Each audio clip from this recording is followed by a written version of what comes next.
సాయంత్రం ఉంటుంది. అనగా రేపు కాక ఎల్లుండి మంగళవారం నైట్ 7:30 గంటల నుంచి 12 గంటల వరకు ప్రార్థన ఉంటుంది రాత్రి మందిరం. నేను 9:30-10 ఆ టైంలో వస్తా, ప్రాంతంలో ఉంటా. కనుక ప్రతి ఒక్కరు రావాలి. చివరి గడియలు 2024 ఆఖరి గడియలు కనుక దేవుని సన్నిధిలో మనం కూర్చోవాలి, ప్రార్థనలో ఉండాలి. ప్రార్థనతో నూతన సంవత్సరాన్ని మనం ఏం చేయాలి? పొందుకోవాలి. దేవుని స్తోత్రం. హల్లెలూయా. అలాగే బుధవారము జనవరి 1 తారీఖు మనకు 10 గంటలకు మందిరంలో ప్రార్థన ఉంటుంది. ఎన్ని గంటలకి? 10 గంటల నుంచి 12 గంటల వరకు ప్రార్థన ఉంటుంది. కనుక బుధవారము మనకి వాగ్దానాలు ఉంటాయి, వాగ్దానాలు తీసుకోవడానికి సిద్ధపడండి. అలాగే బుధవారం వచ్చిన ప్రతి ఒక్కరికి చక్కటి కొత్త క్యాలెండర్ మీకు ఇవ్వబడుతుంది, తీసుకోండి. చక్కటి వాక్య పరిచయం ఉంటుంది, అలాగే పలహారం కూడా ఏర్పాటు చేసుకోండి.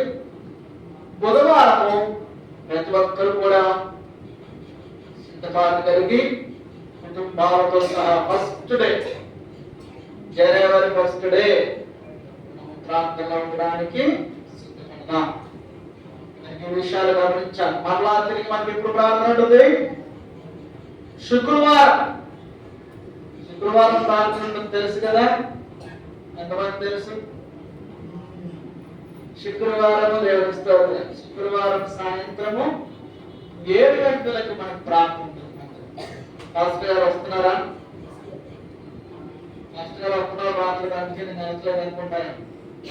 ఎక్కడైనా నేను కాన్పుకుంటూ లేకపోతే రాకుండా నేను ఇబ్బంది పడుతూ దూరంగా ఉంటే రాలేను. కానీ 100కి 99% శుక్రవారం సాయంత్రం కానుకలలో ఉంటాయి, వేసే గంటవాళ్ళలో ఉంటాయి. వేసేనా ఆమె హల్లెలూయా. చిన్ని తొక్క పడింది, వర్షం వచ్చింది, అమ్మాయిగా నేను రాలేమో టీవీ ఎత్తుకుందాం, ఈరోజు కంపెనీ సీరియల్ అంతా చూసేసారు. ఈ పాస్టర్ గారు దేవునికి భయపడే పాస్టర్ గారు.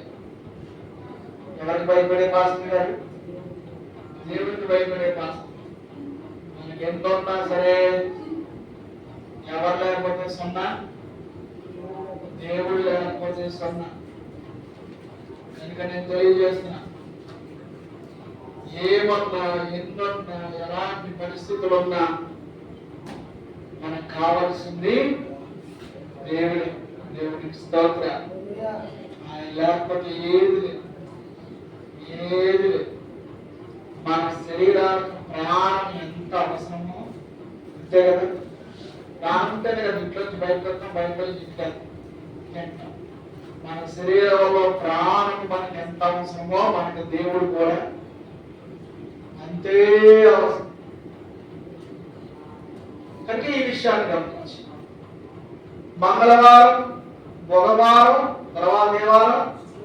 శుక్రవారం, తర్వాత ఆదివారం. దేవుని స్తోత్రం. మీరు ఏ ఊరినా సరే ఎదుర్కొంటూ వచ్చారు. ఆదివారం గుడిలో ఉంటారు, అమ్మో శుక్రవారం గుడిలో ఉంటారు, బాబు ఈరోజు బతుకుతున్నానంటే దేవుని కృప, నా యొక్క మందిలో నేనేది బాగు. ఆమె హల్లెలూయా. ఈ భయం ఇదే నీకు బ్రతికిస్తుంది, దేనికి బాగుంటుంది. లేక మనం నుంచి కొన్ని మాటలు మనం జ్ఞాపకం తీసుకుంటాం. దయచేసి మీ అందరూ కూడా బైబిల్ తెరిచి నాతో పాటుగా ఏకీభవించి ఈ మాటలు చూడాల్సిందిగా మనం చూస్తాం. లేక బాగుంటుంది. అపోస్తలుల కార్యములు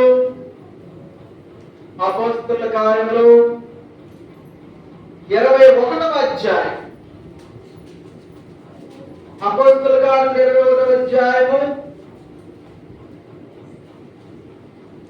మొదటి వచ్చిన మేము వారిని విడిచిపెట్టి ఓడ ఎక్కి తిన్నగా వెళ్ళి కోసుకును మరునాడు రోగుకును అక్కడ నుండి పగలుకును వచ్చితిమి. ఈ మాటలు పౌలు భక్తుడు ప్రయాణం చేస్తూ ఉన్నటువంటి మాటలు. ఆమేన్. పౌలు భక్తుడు ఓడలో ప్రయాణం చేస్తున్నాడు సముద్రంలో. ఈ సముద్రపు ప్రయాణంలో ఆయా దినాలు ప్రయాణం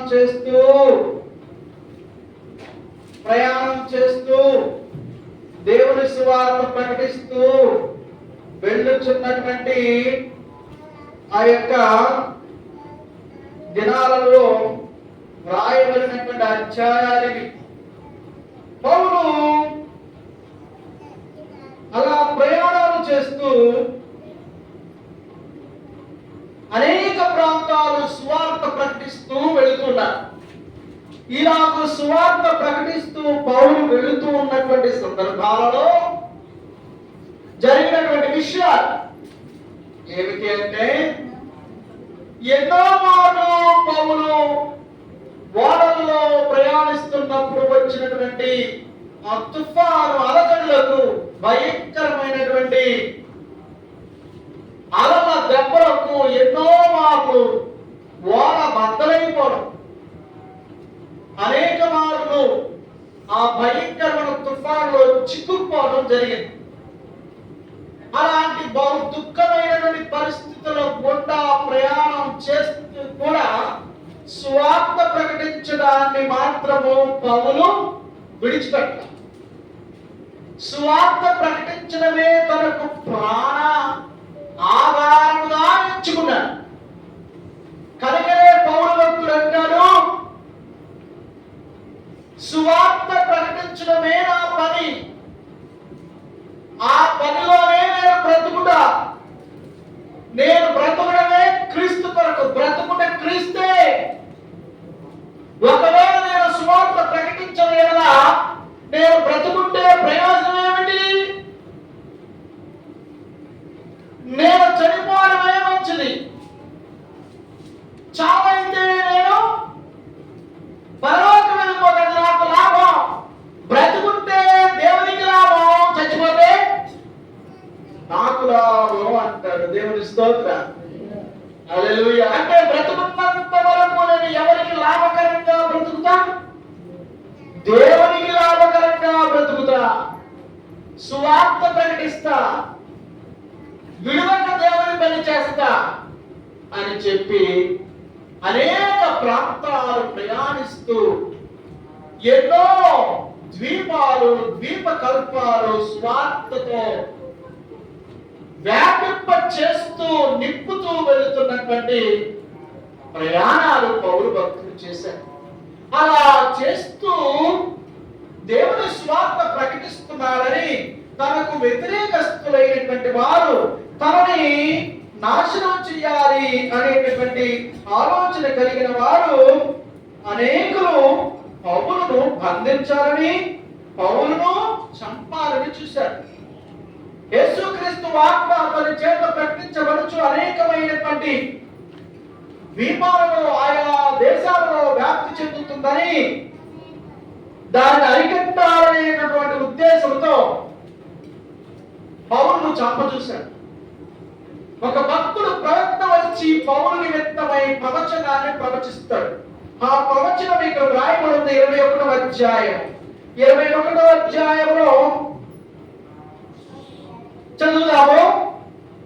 21వ అధ్యాయము 10వ వచనం. మేము అనేక దినములు అక్కడ ఉండగా అగబు అను ఒక ప్రవక్త యోదయ నుండి వచ్చాడు. అతడు మా యొద్దకు వచ్చి పౌలు నడికట్టు తీసుకుని తన చేతులను కాళ్ళను కట్టుకుని, యెరూషలేములోని యూదులు ఈ నడికట్టు గల మనుషుని ఇలాగు బంధించి అన్యుల చేతికి అప్పగించులని పరిశుద్ధాత్మ చెప్పుచున్నారనను. గమనించండి, యూదులు పౌలును బంధించి పాడు చేయాలనే ఉద్దేశం కలుగున్నారు అనే సంగతి దేవుని చేత, దేవుని ఆత్మ చేత ప్రేరేపించబడ్డ వారే ఒక ప్రవక్త పేరు అగము పౌలు గురించి ప్రవచించాడు. ఆ ప్రవచనం పౌలుకు తెలిసినప్పుడు పౌలు అంటారు కదా, చనిపోయినా నాకు ఇష్టమే, దేవుని సువార్త మాత్రం ఆపను, దేవుని పని చేయడం లేదో ఆపను, ఏ చోటకైనా వెళ్ళిపోతా దేవుని యొక్క పరిచయం కొరకు, ఎలాగైనా దేవుని సువార్త నేను ప్రకటిస్తాను. ఒక నిర్ణయం తీసుకున్నా, ఒక వరంపరిని తీసుకున్నా, బ్రతుకున్న క్రీస్తే చావైతే నాకు లాభమే. దేవుని స్తోత్రం. ఈ రోజున దేవుని పరిచయం చేస్తున్నటువంటి వారంగా ఉన్న మనము, దేవుని నామాన్ని మహిమపరచడానికి కంకణం కట్టుకున్న మనము అనేక మార్లు యేసుక్రీస్తు యొక్క సన్నిధికి దూరమైపోతున్నాం. దేవుని సన్నిధి మనకు ఏదో ఒక యాదృచ్ఛికంగా, ఏదో ఒక అవకాశంగా ఉంది. అవకాశమో యాదృచ్ఛికమో కాదది, అది ప్రాణాధారం. దేవుని స్తోత్రం. అది ప్రాణములకు ఆధారం. దేవుని నామాన్ని మహిమపరచడానికి కనుక నిన్ను బంధించి నిన్ను అడ్డులు తప్పనిస్తారు, వారు నిన్ను చంపేస్తారని అగము అనేటటువంటి ప్రవక్త పౌలు గురించి చెప్తామో, నన్ను చంపేస్తారట, నన్ను అన్యుల చేతి తప్పిస్తారట, నేనే మానేస్తాను సువార్త ప్రకటించమని చెప్పేసి మానేలా ప్రయాణాలు ఆపల. ఒక వ్యక్తి గబగబా రెడీ అయ్యి ఆఫీస్కి వెళ్తాడు. వెళ్తూ వెళ్తూ చెట్టు కింద చిలక చూసి చెప్పే అతని దగ్గర ఆగాడు. సంవత్సరాంతం కదా, 2025 సంవత్సరంలోకి వెళ్ళబోతున్నాం కదా కొద్ది రోజుల్లో. ఇతగాత్మలో సంవత్సరాంతంలో జాబుకు బయలుదేరి వెళ్తూ ఆ చిలక దోషం దగ్గర ఆగి, వచ్చే సంవత్సరం నాకు ఎట్ట ఉంటుందో తెలుసుకుందాం, ఈ సంవత్సరంలోనే తెలుసుకుందాం, ఈ సంవత్సరం ఎట్ట అని చెప్పి బండి ఆపి ఆ చిలక దోషం చెప్పి అతని దగ్గరికి వెళ్ళి కూర్చున్నాడు. కూర్చున్నాడు కదా, ఆ జాతకం చెప్పు అని చెయ్యి ఆపాడు. వాడు పైకి చూశాడు, అటు చూశాడు, ఇటు చూశాడు, చెయ్యి దాకా చెయ్యి బాగా చూసే పెట్టి తన దగ్గర ఉన్నటువంటి ఆ యొక్క కార్డులన్నీ బయట పెట్టి చిలక యొక్క పంచలకు మోత తీసి, రామా చిలకమ్మ వచ్చి నీ ముందున్నటువంటి దొరగాని యొక్క భవిష్యత్తు ఏంటో చెప్పు అని ఇలా ఇలా అంటున్నాడు. చిలక బయటకు వచ్చి ఒక్కొక్క తీసేస్తుంది. చేతులు పడతానే ఉన్నాయి. ఒక కన్నికి ఉంటుంది కదా, ఈ కన్నుతోనేమో ఆ మనిషిని దొరుకుతుంది, ఈ కన్నుతోనేమో ఈ చేతులు దొరుకుతుంది. యజమానుడు చిలక దోషం చెప్పి యజమానుడు బయటకు వస్తుంది. ఆ కన్నుతో చూస్తుంది కదా, అతగాడేమో కాట్లు ఎక్కేది వస్తున్నాడు, ఇతగాడేమో చిలక ఎక్కేది వస్తున్నాడు. ఎప్పుడైతే ఆ చిలక తీసి ఇట్లా పెడుతుంది కదా, ఈ చెయ్యి ఆగే వరకు తిన్నాను, చెయ్యి ఆపేశాడు. అది తీసేసి ఒక పక్కన తీసేసి కార్డు తీసుకొచ్చి చేతికి ఇచ్చేసి వెళ్ళిపోయింది. మళ్ళా పంజరం మోదేసేసాడు. ఇదిగో చిలక నీకు ఇచ్చింది. చిలకిచ్చిందా ఈ ఇప్పించాడా? చిలకిచ్చిందా ఇది ఈయన ఇప్పించాడా? ఇదే ఆయన కావాల్సింది ఇదే అన్నాడు అన్నమాట. ఇది ఆయన పట్టుకొచ్చి ఏం చేసింది, తీసుకొచ్చి ఇచ్చింది. అట్లా నేర్పే ట్రైనింగ్ ఇచ్చాడు దానికి. ఇదిగో చిలక, నేను చేతులు తింటాను, కళ్ళతో చూస్తా ఉండాలి, నేను ఆపేయాలి, అప్పుతాను పట్టుకుని వచ్చి నాకు ఇవ్వాలి. అప్పటి వరకు నువ్వు ఏం చేయాలి, కార్డులో కూడా తీసి పక్కన పడేస్తానే ఉండాలి. సరే, ఈ యొక్క కార్డు తీశాడు. నాయన ఇదిగో నీ జాతకం చిలకమ్మ చెబుతుంది అని ఆత్రంగా దాంట్లో ఏముందా అని చెప్పేసి వినడానికి సిద్ధపడ్డాడు. జోస్యం చెప్పుకుంటా చెప్పించుకోవడానికి వచ్చిన వ్యక్తి అతగాడు చదువుతూ అంటున్నాడు కదా, వచ్చే సంవత్సరం నీకు బాగుంటుంది, బ్రహ్మాండం ఉంటుంది, బాగా సంపాదిస్తావు, అన్ని కలిసి వస్తాయి, ప్రయాణాలు మంచిగా జరుగుతాయి, గొప్పగా ఊర్లు వెళ్తావు, నీకు నీ యొక్క ఉద్యోగం ఏ ఉద్యోగం చేస్తావో తెలియదు, ఉద్యోగంలో ప్రమోషన్ అవుతుంది, జీతం పెరుగుతుంది. అయితే ఒక ఇబ్బంది వచ్చి పడింది ఇక్కడ అన్నాడు. ఏంటది అనగానే ఆ ఇబ్బంది కనిపించట్లేదు,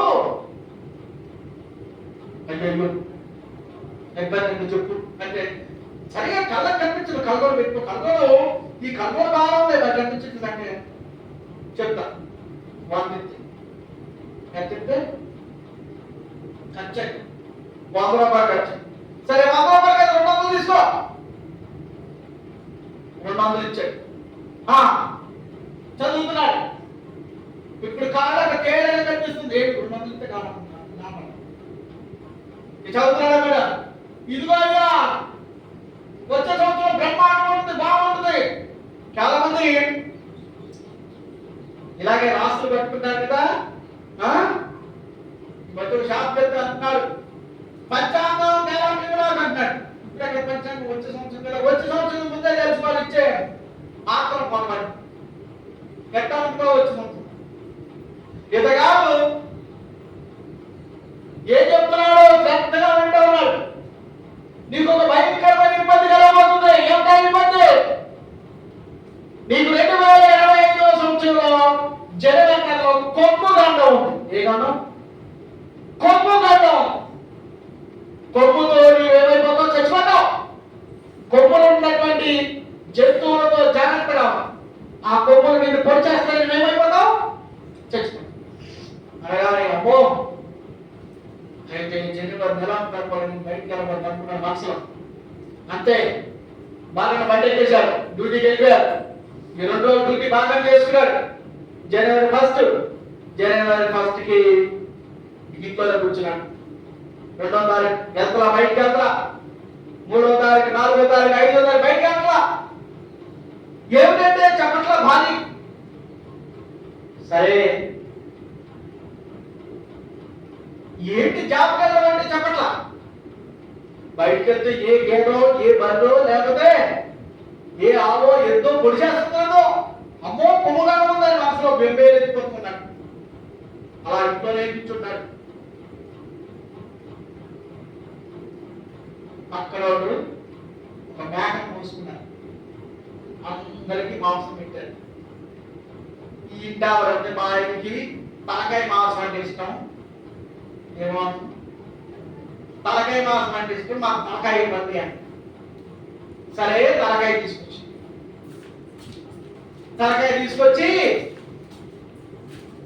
ఆయన గారికి చక్కగా కూర వండి పెడదామని ఆ తలకాయ తెచ్చి మేక తలకాయ తీసుకొచ్చి ఈ తలకాయని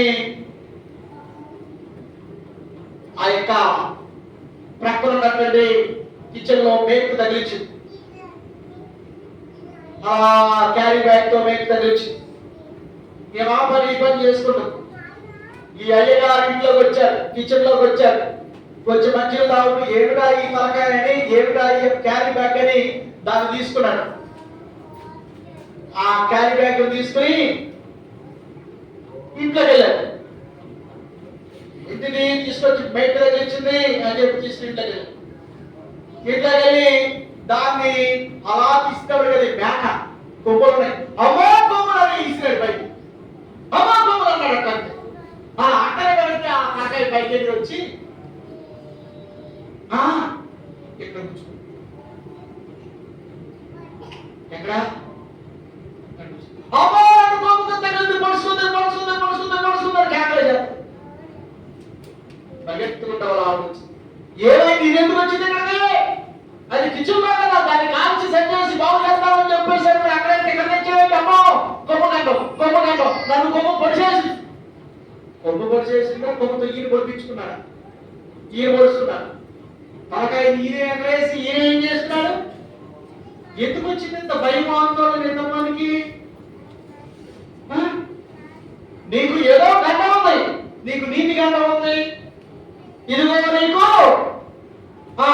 విషసర్పంతో గంట ఉంది, నీకు ఆ గంట ఉంది, ఈ గంట ఉందని చెప్తారు వీళ్ళిద్దరు అన్నమాట.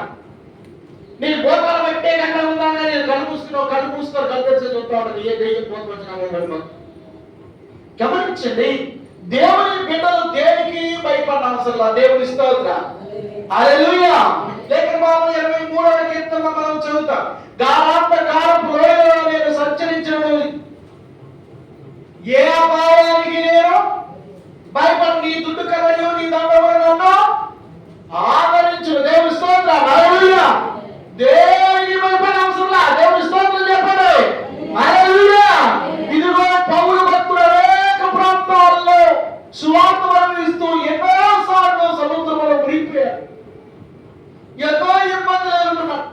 ఎన్నో లోటుపాట్లు, సమస్యలు, శోధనలు ఎదుర్కొన్నాడు.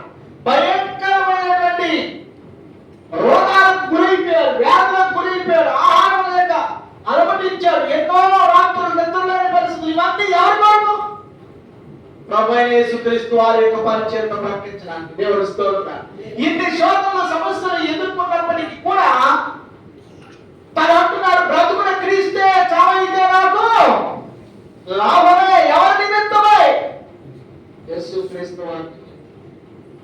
ఇదిగో అగము ప్రవక్త చెప్తున్నాడు కదా, ఈ వ్యక్తిని యూదులు పట్టుకుని బంధించి అన్యులకు అప్పగిస్తారు, వారితో కానీ చంపేస్తారు అంటే ఈ యూదా దేశానికి వెళ్ళొద్దా? సువార్త ప్రకటించొద్దా? రాసులు, ఫలాలు, తిథులు, తేదీలు చూడకండి. దేవుని స్తోత్రం. హల్లెలూయా. లేఖన భాగంలో అపొస్తలుల కార్యములు 10వ అధ్యాయములో మనం చదువుతాం. అక్కడ రాయబడినటువంటి మాటల్లో అపొస్తలుగా ఆ యొక్క పౌలు భక్తుడు, ఆ యొక్క లూకా భక్తుడు రాస్తూ ఉంటాడు, ఇదిగో కాలములో, సమయములో దేవుని ఆధీనంలోనే. దేవుని స్తోత్రం. హల్లెలూయా. అది మీకు తెలుసుకునే పని కాదు, అది దేవుడు తన యొక్క స్వాధీనమందు ఉంచుకున్నాడు. ఆమేన్. హల్లెలూయా. ఇదిగో ఈ మాటలో మనం చదువుతున్నాము, ప్రభు యొక్క సన్నిధిలో కాలములు, సమయములు దేవుని యొక్క ఆధీనంలో ఉన్నాయి. వాటిని తెలుసుకోవడం మీ పని కాదు, అది మీ అవసరం కాదు. అది దేవుని యొక్క చిత్తములో, దేవుని యొక్క ప్రణాళికలో ఉంది.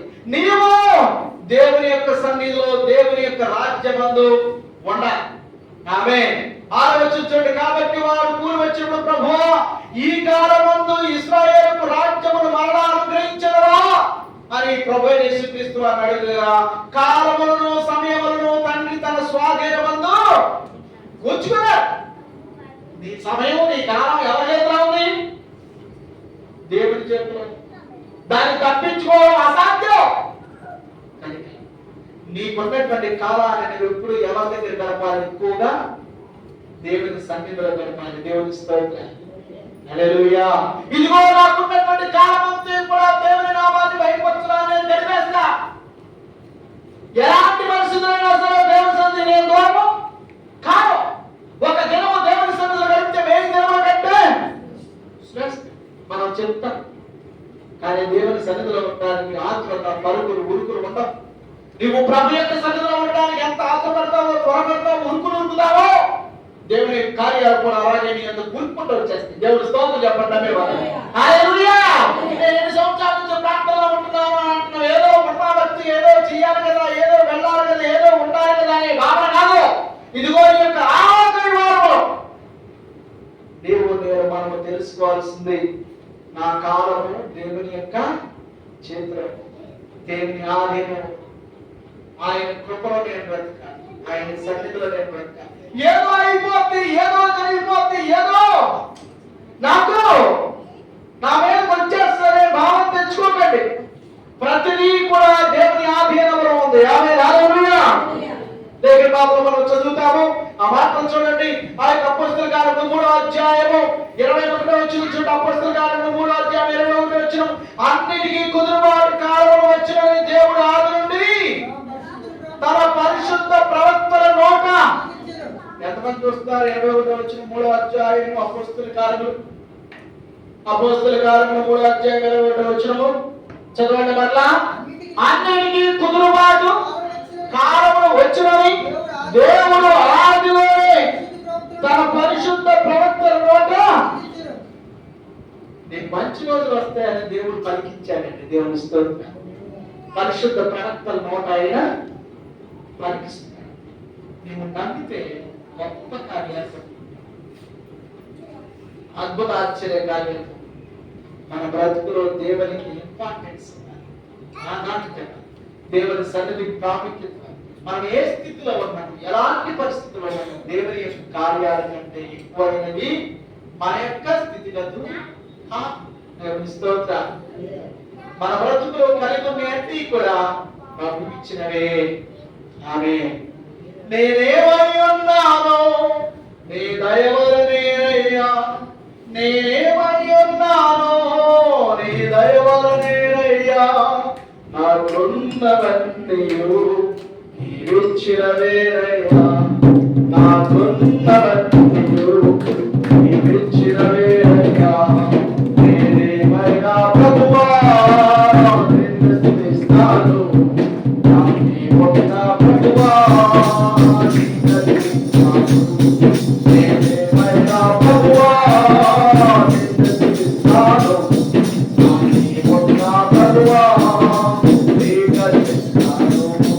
నేనేమైనా ఉన్నాను నీ దయవలనయ్యా, నేనేమైనా ఉన్నాను నీ దయవలనయ్యా. నాకున్నవన్నీయు నీవిచ్చినవేనయ్యా, నాకున్నవన్నీయు నీవిచ్చినవేనయ్యా. నేనేమైనా ప్రభువా నిన్ను స్తుతిస్తాను, నాకేమున్నా ప్రభువా స్వీకరిస్తాను. దేవుని స్తోత్రం, హల్లెలూయా. చాలా సార్లు మనకున్న వాటిని చూసి మనము మన జేబులో 100 రూపాయలు ఉందనుకోండి, ఒకలా ఉంటాం, 200 ఉంటాం, ఒకలా ఉంటాం, 500 ఉంటాం, ఒకలా ఉంటాం, 10 రూపాయలు ఉంటే మర్చిపోయి ఆలోచిపోతాయి, 500 ఉంటే మనం కానీ ఆలోచన. డబ్బులు ఉంటే ఒకలాగా, డబ్బులు లేకపోతే ఒకలాగా, మంది ఉంటే ఒకలాగా, ఎవరు లేకపోతే ఒకలాగా, ఉంటే ఒకలాగా లేకపోతే ఒకలాగా కదా. నువ్వు ఏమైనా యేసయ్య కృపలో ఉన్నావనే సంగతి గుర్తుపెట్టుకో. దేవుని స్తోత్రం చెప్పండి, హల్లెలూయా. నువ్వు ఏమైనా ఎవరి కృపలో ఉన్నావు? దేవుని కృపలో ఉన్నావు. పౌలు భక్తుడు, దైవ సేవకుడు, దేవుని పరిచయంలో బహుబలంగా మానబడుతున్న వ్యక్తి ఎన్నో కష్టాలు, విపత్తులు, ఇరుకులు, సమస్యలు ఎన్నో అనుభవించాడు. ఎన్ని సమస్యలైనా సరే నన్ను దేవుని యొక్క పరిచయంలో ఉన్నాను అనే ఆనందాన్ని, తృప్తిని కలిగి ఉన్నాడు. దేవుని స్తోత్రం, హల్లెలూయా. ఇదిగో నా యొక్క పని వల్ల గొప్ప ఫలం వస్తుంది, దేవుని నామానికి మహిమ వస్తుంది, దేవుని యొక్క రాజ్యం వ్యాప్తి కలుగుతుందనే భావనతో దేవుని పనిని సంతోషంగా ఆనందంగా తీసుకున్నాడు. గొప్ప ఫలం కొరకు ఎదురు చూశాడు. అందుకని అంటారు కదా, గురి అంతకై పరిగెత్తుచున్నారు, నా కొరకు ఒక గొప్ప కిరీటము దాయబడి ఉంది. దేవుని స్తోత్రం, హల్లెలూయా. రేగు చెట్టుని ఎంతమంది చూశారు? చూసారా రేగు చెట్టు? నాకు చేతులు కావాలి, చెక్ చేస్తాను. దేవుని స్తోత్రం. రేగు చెట్టుని చూశారు కదా. ఈ రేగు చెట్టుకి ముళ్ళు ఉంటాయి కదా, మొత్తం కొమ్ముంటే కొమ్మ బారు ముళ్ళు ఉంటాయి. మొత్తం చెట్టు కొమ్మలన్నిటికీ కూడా ఏముంటాయి? ముళ్ళు. గమనించి, ఇది రేగి పళ్ళ టైం. రేగి పళ్ళు కాసేటటువంటి రోజులు. ఈ రేగి పళ్ళని కొయ్యాలంటే చాలా కష్టం. ఎందుకు? ముళ్ళు అంటే. గమనించి, రేగి చెట్టుకు ముళ్ళు ఉంటాయి కదా. ముళ్ళు అంటే అమ్మాయి అంటారు, పండు అంటే అబ్బాయి అంటారు. పండు అంటే ఇష్టం, ముళ్ళు అంటే కష్టం, నొప్పి. ముళ్ళంటే నొప్పి, పండంటే ఇష్టం. అయితే ముళ్ళున్న ప్రతి చోట కూడా పండు. హల్లెలూయా. రేగి యొక్క చెట్టును చూడండి, ముళ్ళుందంటే ముళ్ళు పక్కన ఏమొస్తుంది? పండు. గమనించారా? ముళ్ళుంది, ముళ్ళు పక్కన ఏముంటుంది? పండు. ముళ్ళుంది, ముళ్ళు పక్కనే పండు. ముళ్ళుంది, ముళ్ళు పక్కనే పండు. కొమ్మల్ని చూడండి, అబ్జర్వ్ చేయండి. ఇప్పుడు రేగు పళ్ళు వచ్చే సీజన్ కదా, ప్రతి ముళ్ళు దగ్గర ఒక కాయ. ముళ్ళు పక్కనే ఏమిటి? కాయ. ముళ్ళు దగ్గరే కాయ ఉంటుంది. అంటే ముళ్ళుందంటే ఏమన్నట్టు? పండు అన్నట్టు. సమస్య ఉందంటే అక్కడ నీకు గొప్ప అద్భుతం ఉన్నట్టే. వేదనంటే అక్కడ విడుదల ఉన్నట్టే. శోభ అంటే అక్కడ నీకు సంపూర్ణమైన ఆనందం, సంతోషం ఉన్నట్టే. దేవుని స్తోత్రం, హల్లెలూయా. ముళ్ళు ఉంటే ఏముంటుంది అక్కడ? పండు. కనుక మనకు ఉన్నటువంటి శోధన సమస్యలకు భయపడదు. ఏదో అయిపోతారు, ఎవరో ఏదో చెప్తారు, దానికి వెళ్ళొద్దు, భయపడద్దు. వాళ్ళ మాటలు వీళ్ళ మాటలు లెక్క చేయొద్దు. దేవుని వాక్యాన్ని చూడండి. దేవుని స్తోత్రం, హల్లెలూయా. ప్రభు నీ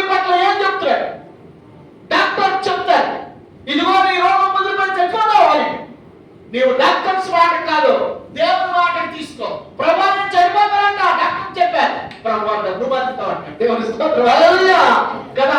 హిజ్కియా జీవితంలో వైద్యులందరూ చేతులెత్తేసి నువ్వు చచ్చిపోతావు అన్నాడు. దేవుడు ఏమన్నా తెలుసు, నీకు 15 సంవత్సరాలు స్టాప్ వేసి గ్యారంటీగా నేను నీకు ఇస్తున్నా. ఏ పాము ఈ మధ్యలో ఏ పాము ఏ మండలు ఎదిగి నీ మీద పడ్డారు, ఏమో చచ్చిపో. 15 సంవత్సరాలు గ్యారంటీ. దేవుడు స్తోత్రం. ఈ డాక్టర్ ఇస్తాడా గ్యారంటీ నీకు? నీకు అన్ని చెకప్లు చేసి అన్ని బాగున్నాయి, మా లివర్ బాగుంది, కిడ్నీలు బాగున్నాయి, ఇదిగో ప్రతిదీ గుండె బాగుంది, కళ్ళు బాగుంది, తల బాగుంది, బుర్ర బాగుంది, బుర్రలో మెదడు బాగుంది, అన్ని బాగుంది, ఎవరిథింగ్ ఇస్ ఫైన్. షుగర్ లేదు, బీపీ లేదు, ఏం లేదు, అన్ని నా బలం, ఎవరిథింగ్ ఇస్ ఫైన్, బాగున్నారు. ఇక ఇప్పుడు వారు అన్ని టెస్టులు చేశారు, వారి టెస్టులన్నీ ఇప్పుడు అన్ని కూడా నార్మల్ వచ్చేసింది కదా. అన్నింటిలో సంకలేసి స్టాప్ వేసి ఇస్తారు కదా. ఎమ్మంటారు వారు ఏమంటే, సార్ ఇదిగో ఇంకో పేపర్ మీద, వైట్ పేపర్ మీద నాకు అన్ని బాగున్నాయి కాబట్టి నేను 100 సంవత్సరాలు గ్యారంటీగా బతుకుతానని రాసేసి స్టాప్ వేసి ఇమ్మన్నాడు. ఇన్నింటి మీద స్టాప్ వేసి ఇచ్చారుగా.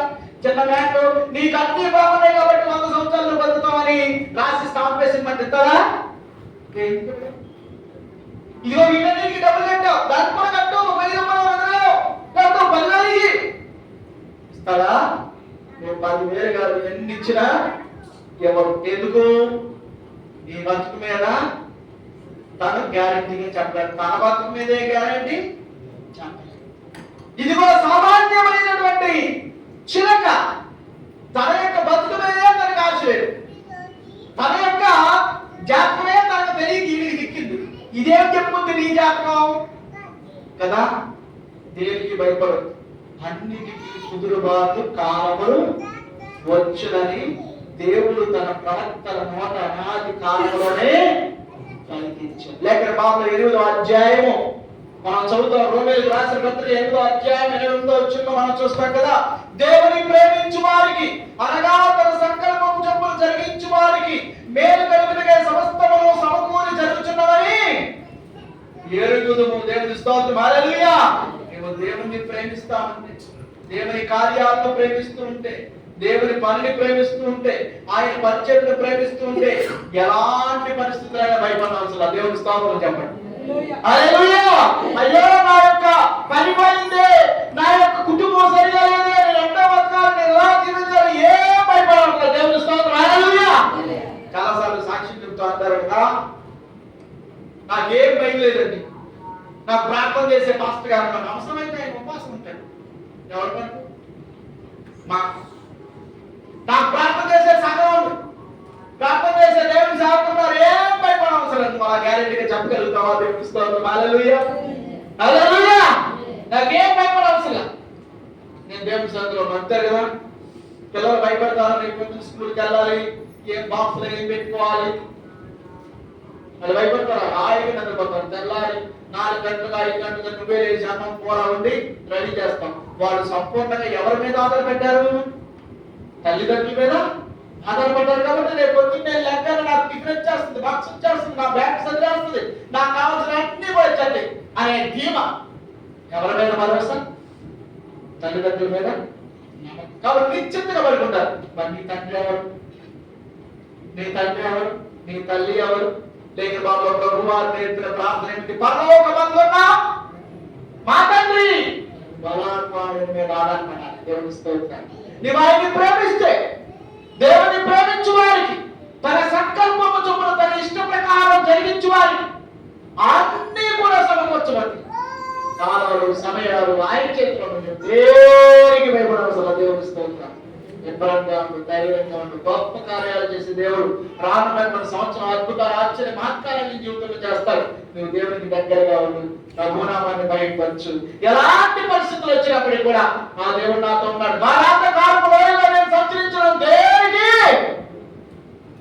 భయపడు. నాతో ఎవరున్నారు? నా దేవుడు ఉన్నాడు. నా దేవుడు నాతో ఉన్నాడు అన్నవారు కట్టారు చెప్పండి. నమ్మిన వాళ్ళు చెప్పండి, నమ్మకలేని వాళ్ళు చెప్పవలసింది.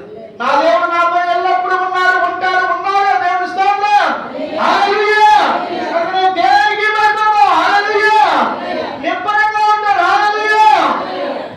ప్రభు యొక్క మాటలు మన వ్యక్తిలో దేవుడు దీవించి వర్ధిల్లింప చేయగాక.